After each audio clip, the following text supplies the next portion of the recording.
मानयोग मुख्यमंत्री जी नूं कि वो आप सब दे रूबरू होण। सीएम साहब।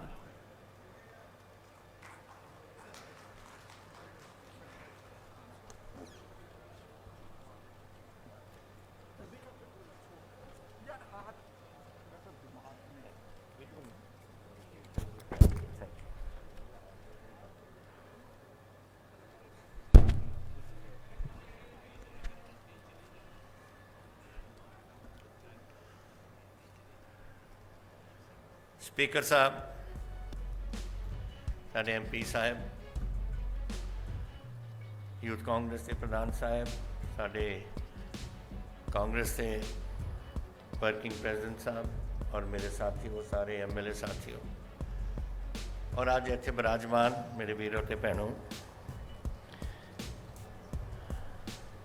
अज असी एक वो शख्सियत जिहड़े मेरे दोस्त भी रहे, इकट्ठे पढ़ते भी से असी, उन्हां दा अज जन्मदिन है। और जदों ये फैसला होया सी कि असी प्रोग्राम जो अज ऐलान कर रहे हैं, तो मैं कहा सीगा कि उन्हां दे जन्मदिन ते आपां करांगे राजीव जी दे, क्योंकि मैनूं याद है एक दिन इन्हां दे छोटे ब्रदर साडे मैंबर पार्लीमेंट से अमेठी तो लड़िया करते से, उन्हां दा एक हवाई जहाज़ दे विच हादसा हो गया। तो फिर फैसला किया गया साडी पार्टी ने कि राजीव जी उदों आप फ्लाई करते से, प्रोफैशनल से, पायलट से इंडियन एयरलाइनस दे विच, कि उन्हां नूं ये सीट दिती जाए और वो आउण पार्लीमेंट। तो उन्होंने अमेठी वही हल्के दे विचों अपने कागज़ भरे, और 4 हिस्से बनाता और मैनू एक हिस्सा देता सी सामण वास्ते चोणां दे दौरान। तो उत्थे दो महीने असीं रहे, तो कदे कदे उन्हां नाल जांदे रहिंदे सी। उदों हालात इहो जिहे से उत्थे कि पक्की सड़कां ही नहीं हुंदियां सी, हुण तां सब कुछ बन गया। कच्चियां सड़कों ते जाना पैंदा सी, कोई जगह नहीं सी रहण नूं, कोई ढाबे भी नहीं से लोगों नूं खाण वास्ते। थोड़ा प्रबंध लोग कर लेंदे से जिहड़े उत्थे जांदे सी, नहीं तो अपने घरां दे झुग्गियां च रहिंदे से सारे लोग उत्थे।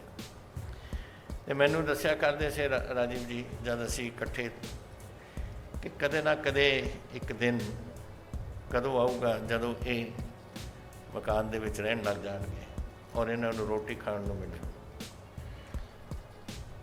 तो मैं जदों ये प्रोग्राम असी क्या कि लैंडलैस जिन्हां दे कोई ज़मीन नहीं और उन्हां ते भी कर्जा चढ़िया होया, तो फिर मैं इन्हां नूं कहा कि अज दे दिन राजीव जी के जन्मदिन ते इस प्रोग्राम को आपां रखीए। असी जद तो साडी गवर्नमेंट आई है कई गल्लां देखते रहे, पर जिहड़ी ये गल सी मेरे मन च याद होगा प्रेस वालियां नूं खास करके कि एक दिन हुंदा सी, एक दिन नहीं हुंदा सी कि अखबारां च नहीं आउंदा सी कि कहते आत्म हत्या किसी किसान ने इधर कर ली, किते उधर कर ली, किसी फाजिलका च हो गई, बठिंडे हो गई, मानसा हो गई, संगरूर हो गई। रोज़ ही अपना ये काम हुंदा सी। कर्जे दे हेठ दबे होए, उधर बैंकां दा दबाओ, पुलिस का दबाओ, इस चीज़ां दे नाल तो असीं उदों आउंदे सारी शुरुआत की देखण नूं कि है किन्ने अपने कोल। और ये देखा कि 32 लाख रूरल हाउस होल्ड ने पिंडां दे विच लोग, 32 लाख परिवार रहिंदे ने जिन्हां दे घर ने उत्थे, और उहदे विचों 9.8 लाख जिहड़े काश्तकारी करते हैं और 15.7 लाख जिहड़े लैंडलैस ने। देख लो दुगना तकरीबन।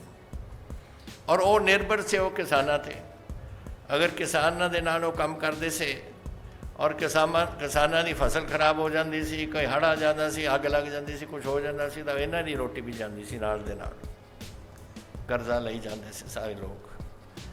तो ये वास्ते कदम सानू चकने पे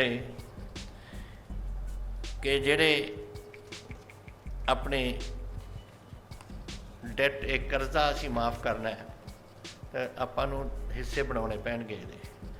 ਪਹਿਲਾਂ ਤਾਂ ਅਸੀਂ ਵਨ ਟਾਈਮ ਸੈਟਲਮੈਂਟ ਸਕੀਮ ਕੀਤੀ 2017 'ਚ, ਔਰ ਕੋਆਪਰੇਟਿਵ ਬੈਂਕ ਦੇ ਤਕਰੀਬਨ 5948 ਲੋਕਾਂ ਨੂੰ 128 ਕਰੋੜ ਦਾ ਉਹਨਾਂ ਦਾ ਕਰਜ਼ਾ ਮਾਫ ਕੀਤਾ। ਫਿਰ ਅਸੀਂ 2020 'ਚ 3370 ਲੋਕਾਂ ਦਾ 78 ਕਰੋੜ ਰੁਪਈਆ ਉਹਨਾਂ ਦਾ ਅਸੀਂ ਮਾਫ ਕੀਤਾ।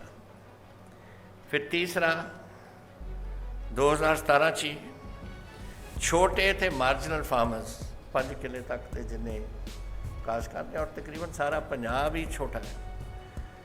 ਅੱਜ ਅਸੀਂ ਇੱਕ ਦਿਨ ਦੇਖ ਰਹੇ ਸੀ ਕਿ ਜਿਹੜੇ ਸਿੰਘੂ ਬਾਰਡਰ ਔਰ ਟਿਕਰੀ ਬਾਰਡਰ 'ਤੇ ਬੈਠੇ ਨੇ, ਤਕਰੀਬਨ ਕਿੰਨੀ ਇਹਨਾਂ ਦੀ ਐਵਰੇਜਸ ਉਹੀ ਆਪਣੇ ਤੌਰ 'ਤੇ ਪਤਾ ਕਰਨ ਵਾਸਤੇ 2.5 ਏਕੜ ਦੇ ਉਹਨਾਂ ਦੀ ਐਵਰੇਜ ਹੈ ਜ਼ਮੀਨ ਦੀ। 2.5 ਏਕੜ ਜਿਹੜੇ ਉੱਥੇ ਬਾਰਡਰ 'ਤੇ ਬੈਠੇ, ਔਰ 2.5 ਏਕੜ ਕੀ ਚੀਜ਼ ਹੁੰਦੀ ਹੈ? ਕੁਛ ਵੀ ਨਹੀਂ, ਟੱਬਰ ਪਾਲ ਸਕਦੇ ਹੋ ਇਹਦੇ 'ਤੇ। ਮੈਨੂੰ ਯਾਦ ਹੈ ਕਈ ਸਾਲਾਂ ਦੀ ਗੱਲ ਹੈ, ਮੈਂ ਪੋਲੈਂਡ ਗਿਆ ਸੀ।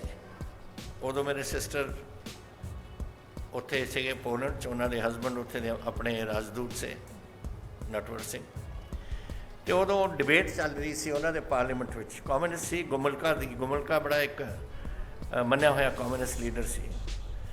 ਡਿਬੇਟ ਚੱਲ ਰਹੀ ਸੀ ਕਿ ਇੱਥੇ ਕਿੰਨੀ ਹੋਣੀ ਚਾਹੀਦੀ ਹੈ ਜ਼ਮੀਨ, ਥੋੜ੍ਹੀ ਸੀਲਿੰਗ 'ਚ ਹੋਣੀ ਚਾਹੀਦੀ ਹੈ। ਉੱਥੇ ਵੀ ਸੀਲਿੰਗ ਸੀ, ਅਤੇ ਉੱਥੇ 40 ਕਿੱਲੇ ਸੀਲਿੰਗ ਹੁੰਦੀ ਸੀ। ਪਰ ਡਿਬੇਟ ਦੇ ਵਿੱਚ ਇਹ ਸੀ ਕਿ 40 ਕਿੱਲੇ 'ਚੋਂ ਪਰਿਵਾਰ ਗੁਜ਼ਾਰਾ ਨਹੀਂ ਕਰ ਸਕਦੇ ਸੀ, ਅਤੇ ਉਹਨਾਂ ਨੇ ਕਾਂਗਰਸਾਂ ਨੇ ਚੱਕ ਕੇ 100 ਕਿੱਲੇ 'ਤੇ ਲੈ ਗਏ ਨੇ ਕਿ ਇਹ ਸਾਡੇ ਇੱਥੇ ਹੁਣ ਅੱਗੇ ਨੂੰ 100 ਏਕੜ ਜ਼ਮੀਨ ਹੋਏਗੀ। ਇਹ ਨਹੀਂ ਮੈਂ ਕਹਿ ਰਿਹਾ ਕਿ ਅਸੀਂ ਕੋਈ ਸੀਲਿੰਗ ਦੀ ਕੋਈ ਅਸੀਂ ਚੇਂਜ ਕਰਨੀ ਹੈ, ਲੇਕਿਨ ਉਹਨਾਂ ਨੇ ਦੇਖਿਆ ਕਿ ਇਹ ਗੁਜ਼ਾਰਾ ਨਹੀਂ ਹੋ ਸਕਦਾ। ਤਾਂ ਤੁਸੀਂ ਜਦ 40 ਕਿੱਲੋ ਤੋਂ ਗੁਜ਼ਾਰਾ ਨਹੀਂ ਹੋ ਸਕਦਾ ਸੀ ਤਾਂ 2.5 ਕਿੱਲੇ ਤੋਂ ਕੀ ਗੁਜ਼ਾਰਾ ਹੋਊਗਾ ਜੋ ਸਾਡੇ ਬੰਦੇ ਇੱਥੇ ਸਿੰਘੂ ਬਾਰਡਰ 'ਤੇ ਉੱਥੇ ਬੈਠੇ। ਸੋ ਇਹ ਗੱਲਾਂ ਜਿਹੜੀਆਂ ਨੇ ਇਹ ਸਰਕਾਰਾਂ ਨੂੰ ਸੋਚਣਾ ਪੈਣਾ। ਔਰ ਅਸੀਂ ਇਹ ਛੋਟੇ ਕਿਸਾਨਾਂ ਵਾਸਤੇ 5,85,000 ਛੋਟੇ ਔਰ ਮਾਰਜਨਲ ਕਿਸਾਨ ਸੇ, ਉਹਨਾਂ ਦਾ 4700 ਕਰੋੜ ਰੁਪਈਆ ਅਸੀਂ ਮਾਫ ਕੀਤਾ, ਉਹਨਾਂ ਦਾ 2 ਲੱਖ ਤੱਕ। ਫਿਰ ਰਹਿ ਕੌਣ ਗਿਆ? ਰਹਿ ਗਏ ਉਹ ਜਿਹੜੇ ਗਰੀਬ ਸੇ, ਜਿਹੜੇ ਇਹ ਕਿਸਾਨਾਂ 'ਤੇ ਨਿਰਭਰ ਸੇ ਔਰ ਉਹਨਾਂ ਕੋਲ ਜ਼ਮੀਨ ਕਾਸ਼ਤਕਾਰੀ ਵਾਸਤੇ ਕੁਛ ਵੀ ਨਹੀਂ। ਔਰ ਉਹਦਾ ਅੱਜ ਦੇ ਦਿਨ ਅਸੀਂ ਕਰ ਰਹੇ ਹਾਂ 526 ਕਰੋੜ ਮਾਫ, ਤਾਂ ਕਿ ਇਹ ਛੋਟੇ ਜਦੋਂ ਕਿਸਾਨ ਨਹੀਂ ਇਹਨਾਂ ਨੂੰ ਕੁਝ ਦੇ ਸਕਦਾ, ਇਹਨਾਂ ਵਾਸਤੇ ਕੰਮ ਕੁਛ ਹੈ ਨਹੀਂ, ਤਾਂ ਫਿਰ ਰੋਟੀ ਕਿੱਥੋਂ ਖਾਣਗੇ? ਉਧਾਰਾ ਲਊਗਾ, ਕੋਈ ਕੁਛ ਕਰੂਗਾ, ਔਰ ਉਹ ਜਿਹੜਾ ਕਰਜ਼ਾ ਚੜ੍ਹ ਗਿਆ ਸੀ ਉਹਨੂੰ ਅਸੀਂ ਅੱਜ ਮਾਫ ਕਰਨ ਲੱਗੇ ਹਾਂ। ਔਰ ਮੈਂ ਆਸ ਕਰਦਾ ਕਿ ਇੱਕ ਦਿਨ ਆਵੇਗਾ, ਪਤਾ ਨਹੀਂ ਅਸੀਂ ਹੋਵਾਂਗੇ ਇਸ ਜ਼ਿੰਦਗੀ 'ਚ, ਇਸ ਦੁਨੀਆ 'ਚ ਜਾਂ ਨਹੀਂ, ਕਿ ਆਹ ਜਿਹੜੀ ਗਰੀਬੀ ਸਾਡੇ ਇੱਥੇ ਛਾਈ ਹੋਈ ਹੈ ਇਹ ਖਤਮ ਹੋਵੇ। ਇਹੀ ਰਾਜੀਵ ਜੀ ਚਾਹੁੰਦੇ ਸੀ। ਇਹ ਸਾਡੇ ਸਾਰਿਆਂ ਦੀ, ਜਿਹੜੇ ਸਾਡੇ ਜਿਨ੍ਹਾਂ ਨੇ ਸੰਵਿਧਾਨ ਬਣਾਇਆ, ਜਿਨ੍ਹਾਂ ਨੇ ਕਾਨੂੰਨ ਬਣਾਏ, ਜਿਨ੍ਹਾਂ ਨੇ ਇੱਥੇ ਦੀ ਆਜ਼ਾਦੀ ਲੈ ਕੇ ਆਏ, ਉਹ ਸਾਰਿਆਂ ਦੀ ਇਹੀ ਸੋਚ ਸੀ ਜਦ ਖੁਦ ਮੁਖਤਿਆਰੀ ਆਊ ਇਹ ਦੇਸ਼ ਨੂੰ ਆਪਾਂ ਅੱਗੇ ਲੈ ਕੇ ਕੈਸੇ ਜਾਵਾਂਗੇ। ਕਾਂਗਰਸ ਪਾਰਟੀ, ਸਾਡੀ ਪਾਰਟੀ 130 ਸਾਲ ਦੇ ਕਰੀਬ ਹੋ ਗਈ ਹੈ ਇਸ ਕੰਮ 'ਚ। ਇਹੀ ਆਜ਼ਾਦੀ ਲੈਣ ਵਾਸਤੇ ਇਹਨਾਂ ਨੇ ਕੀਤੀ ਸੀ, ਸਿਰਫ ਖੁਦ ਮੁਖਤਿਆਰੀ ਲੈਣ ਵਾਸਤੇ, ਕਿਉਂਕਿ ਅੰਗਰੇਜ਼ ਸਾਡਾ ਨਿਚੋੜਦੇ ਸੀ, ਨਿਚੋੜ ਕੇ ਜਿਹੜਾ ਕੁਝ ਚਾਹੀਦਾ ਸੀ ਵਲੈਤ ਲੈ ਜਾਂਦੇ ਸੀ ਔਰ ਸਾਨੂੰ ਭੁੱਖੇ ਛੱਡ ਦਿੰਦੇ ਸੀ ਇੱਥੇ। ਜਦੋਂ ਬੰਗਾਲ ਫੈਮਿਨ ਹੋਈ 40s ਦੇ ਵਿੱਚ, ਔਰ ਉੱਥੇ ਦੇ ਲੋਕ ਭੁੱਖੇ ਮਰ ਰਹੇ ਸੀ, ਉੱਥੇ ਦਾ ਦਾਣਾ ਲੈ ਕੇ ਭੇਜਿਆ ਜਾ ਰਿਹਾ ਸੀ ਵਲੈਤ ਨੂੰ, ਔਰ ਲੋਕਾਂ ਨੂੰ ਭੁੱਖੇ ਮਾਰਨ ਦੇ ਰਹੇ ਸੀ ਬੰਗਾਲ ਦੇ ਵਿੱਚ। ਸੋ ਇਸ ਕਿਸਮ ਦੀ ਗੱਲ ਖੁਦ ਮੁਖਤਿਆਰੀ, ਫਿਰ ਉਹ ਮੂਵਮੈਂਟ ਤਾਂ ਜਿਹੜੀ ਸਭ ਕੁਝ ਤੁਹਾਨੂੰ ਪਤਾ ਹੀ ਹੈ ਕਿ ਕੀ ਕੁਛ ਉੱਥੇ ਹੋਇਆ ਕੀ ਨਹੀਂ ਹੋਇਆ। ਤੋ ਇਹ ਅੱਜ ਸਾਡੇ ਲੋਕ ਦਿੱਲੀ ਦੇ ਬਾਰਡਰ 'ਚ ਬੈਠੇ ਨੇ। ਮੇਰਾ ਦਿਲ ਉਹਨਾਂ ਨਾਲ ਹੈ, ਅਸੀਂ ਸਾਰੇ ਉਹਨਾਂ ਨਾਲ ਹੈ, ਅਸੀਂ ਸਾਰਾ ਪੰਜਾਬ ਉਹਨਾਂ ਦੇ ਨਾਲ ਖੜ੍ਹਾ ਅੱਜ। ਮੈਂ ਉਹਨਾਂ ਨੂੰ ਮਿਲਦਾ ਰਹਿਣਾ, ਅਸੀਂ ਉਹਨਾਂ ਦੇ ਨਾਲ, ਮੈਂ ਗਵਰਨਮੈਂਟ ਵੀ ਹੁਣ ਪਿਛਲੇ ਮਹੀਨੇ ਪਿਛਲੇ ਹਫ਼ਤੇ ਗਿਆ ਸੀ, ਪ੍ਰਾਈਮ ਮਿਨਿਸਟਰ ਨੂੰ ਦੁਬਾਰਾ ਕਿਹਾ, ਹੋਮ ਮਿਨਿਸਟਰ ਨੂੰ ਕਿਹਾ ਕਿ ਇਹਦਾ ਹੱਲ ਕੱਢਣਾ ਪਊ। ਕਾਨੂੰਨ ਕੋਈ ਇਹੋ ਜਿਹੀ ਚੀਜ਼ ਨਹੀਂ ਜਿਹੜੀ ਆਪਾਂ ਬਦਲ ਨਹੀਂ ਸਕਦੇ। ਕੌਨਸਟੀਟਿਊਸ਼ਨ ਆਪਣਾ 127 ਵਾਰ ਆਪਾਂ ਬਦਲ ਚੁੱਕੇ ਹਾਂ, ਪਾਰਲੀਮੈਂਟ ਤੱਕ ਇੱਕ ਵਾਰ ਫੇਰ ਨਹੀਂ ਬਦਲ ਸਕਦੇ ਆਪਾਂ। ਅਗਰ ਉਹ ਕਿਸਾਨ ਬੈਠੇ ਨੇ ਇੰਨੀ ਦੇਰ ਤੋਂ ਔਰ ਪੂਰਾ ਹਿੰਦੁਸਤਾਨ ਦਾ ਕਿਸਾਨ ਅੱਜ ਮਚਿਆ ਹੋਇਆ ਹੈ, ਤੇ ਤੁਸੀਂ ਇੰਨਾ ਵੀ ਨਹੀਂ ਕਰ ਸਕਦੇ ਆਪਾਂ ਕੌਨਸਟੀਟਿਊਸ਼ਨ ਦੇ। ਆਪਾਂ ਦੁਬਾਰਾ ਪਾਰਲੀਮੈਂਟ 'ਚ ਲਿਆਓ, ਉੱਥੇ ਕਮੇਟੀ ਬਣਾ ਲਓ, ਕਿਸਾਨਾਂ ਨੂੰ ਵੀ ਪਾ ਲਓ, ਉਹਨਾਂ ਦੀ ਸੁਣੋ ਗੱਲਾਂ ਜਿਹੜੀਆਂ ਕੁਝ ਸੁਣੀਆਂ ਨੇ, ਔਰ ਸੰਵਿਧਾਨ ਬਦਲ ਕੇ 3 ਕਾਨੂੰਨ ਦੁਬਾਰਾ ਬਣਾ ਦਿਓ। ਕਿਉਂ ਤੁਸੀਂ ਪ੍ਰੈਸਟੀਜ 'ਤੇ ਬੈਠੇ ਹੋ ਇਸ ਗੱਲ 'ਤੇ? 127 ਵਾਰ ਸੰਵਿਧਾਨ ਬਦਲਿਆ ਗਿਆ 1950 ਤੋਂ ਲੈ ਕੇ ਅੱਜ ਤੱਕ। ਇੱਕ ਵਾਰ ਫੇਰ ਕਰ ਲਓ ਤੁਸੀਂ, ਲੇਕਿਨ ਨਹੀਂ। ਹੁਣ ਉਹ ਲੋਕ ਕੌਣ ਬੈਠੇ ਨੇ? ਉਹੀ 2.5 ਕਿੱਲੇ ਵਾਲੇ। ਉਹਨਾਂ ਨੂੰ ਪਤਾ ਹੈ ਸ਼ਾਇਦ MSP ਕੱਟ ਦੇਣ, ਸ਼ਾਇਦ ਕੋਈ ਹੋਰ ਸਿਸਟਮ ਬਦਲ ਦੇਣ। ਸਾਡਾ ਕਿ ਉਹ ਆਪਣੇ ਵਾਸਤੇ ਨਹੀਂ ਲੜ ਰਹੇ, ਉਹ ਲੜ ਰਹੇ ਨੇ ਆਪਣੇ ਆਉਣ ਵਾਲੀਆਂ ਪੀੜ੍ਹੀਆਂ ਵਾਸਤੇ, ਕਿ ਅਸੀਂ ਤਾਂ ਚਲੋ ਗੁਜ਼ਾਰਾ ਕਰਕੇ ਚਲੇ ਜਾਵਾਂਗੇ। ਔਰ ਉੱਥੇ ਵੀ ਡੇਲੀ ਤੁਹਾਨੂੰ ਪਤਾ ਕਿੰਨੇ ਬੰਦੇ ਉੱਥੇ ਮਰੇ ਨੇ ਦਿੱਲੀ ਦੇ ਬਾਰਡਰ 'ਤੇ, ਪੰਜਾਬ ਤੋਂ 400 200 ਨੂੰ ਮੈਂ ਅਸੀਂ ਐਂ ਪਤਾ ਲੱਗਦਾ ਹੈ ਕਿ ਜਿਹੜਾ ਉੱਥੇ ਕੋਈ ਮਰਦਾ ਹੈ ਉਹਦੇ ਅਸੀਂ ਪਰਿਵਾਰ ਨੂੰ 5 ਲੱਖ ਰੁਪਈਆ ਦਿੰਦੇ ਹਾਂ, ਔਰ ਉਹਨਾਂ ਦੇ ਇੱਕ ਨੌਕਰੀ, ਉਹਨਾਂ ਸਰਕਾਰੀ ਨੌਕਰੀ ਉਸ ਪਰਿਵਾਰ ਨੂੰ। ਔਰ ਅੱਜ ਤੱਕ ਅਸੀਂ 200 ਸਰਕਾਰੀ ਨੌਕਰੀਆਂ ਦੇ ਚੁੱਕੇ, ਤਾਂ ਸਾਨੂੰ ਤਾਂ ਅੰਕੜੇ ਡੇਲੀ ਆ ਜਾਂਦੇ ਨੇ ਕਿ ਉੱਥੇ ਕੀ ਹੋ ਰਿਹਾ ਕੀ ਨਹੀਂ ਹੋ ਰਿਹਾ।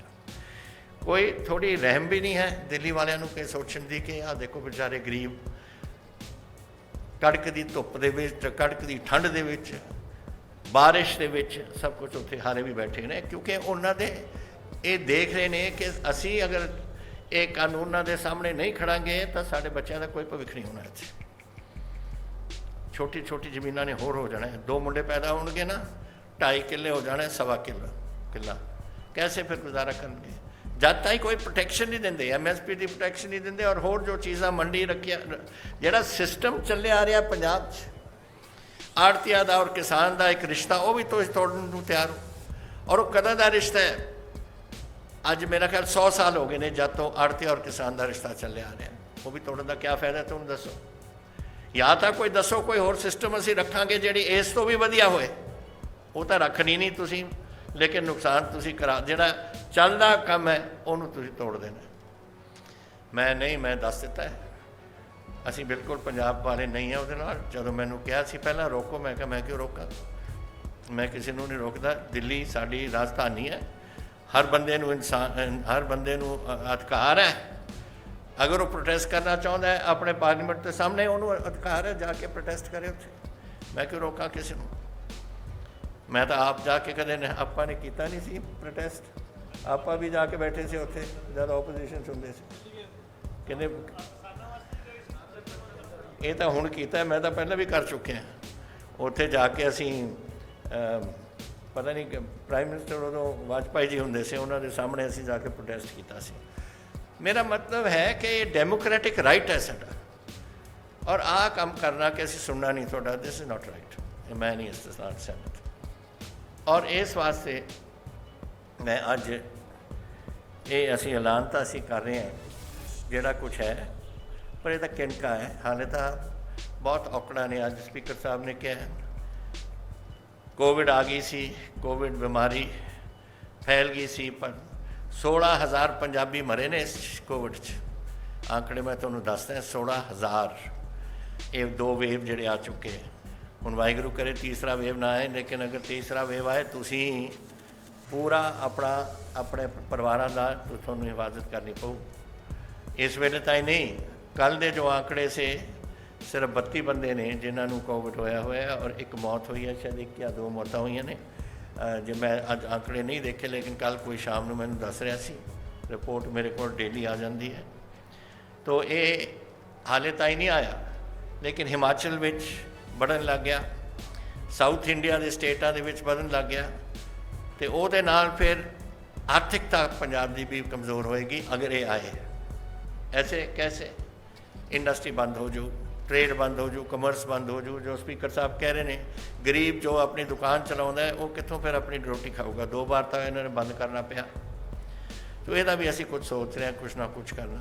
यदा कहते ऐलान हुण तुसीं कर दो हाले, पर मैं ऐलान नहीं कर सकता क्योंकि मैं असी आप नहीं पूरे हाले की कुछ करना आपां नूं चाहीदा है, पर करना जरूर सानूं पऊ कि असी इन्हां दी हेल्प किसी ना किसी तरह असी इन्हां दी आपां नूं हेल्प करनी पएगी सारिਆਂ ਦੀ।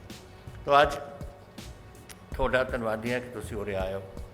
ਮੈਨੂੰ खुशी कि मैं अपने एक पुराने दोस्त के जन्मदिन ते मैं कुछ ये कर सके हैं।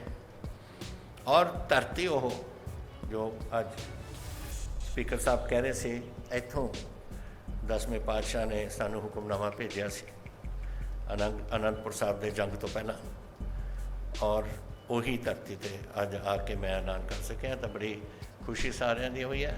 और मैं आस करदा ਹਾਂ ਤੁਹਾਡੇ परिवार सुखी रहन, तुसी सुखी रहो। और जो साढ़े कोल जिन्नी ताकत है असी अपने पंजाब के लोगों वास्ते, खास करके गरीब लोगों वास्ते असी लावांगे। हुण तुसी अपने परिवारां नूं सुखी रखो। वाहिगुरू जी का खालसा, वाहिगुरू जी की फतेह।